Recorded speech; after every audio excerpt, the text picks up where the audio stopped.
আশ্বস্ত করে আগামী নির্বাচনেও তাদেরকে না বলে দেবে। আমি ভাই এবং বন্ধুগণ, এ পর্যায়ে এখন বক্তব্য রাখবেন ইসলামী আন্দোলন বাংলাদেশ। রাষ্ট্রপতি রাষ্ট্র বাধ্য করেছে, আমরা জুলাই সনদের আইনি ভিত্তি চাই। আইনি ভিত্তির জন্য নভেম্বর মাসে গণভোট চাই।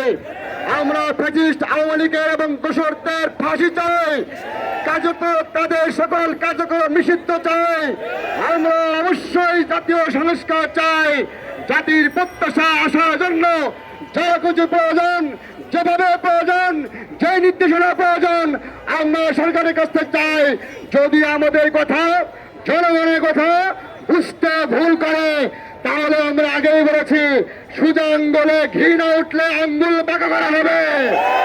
সোজা পথে দাবি না আদায় হবে, যেই পথে গেলে দাবি আদায় হবে, আমরা সেই পথ বেছে নিতে বাধ্য হব।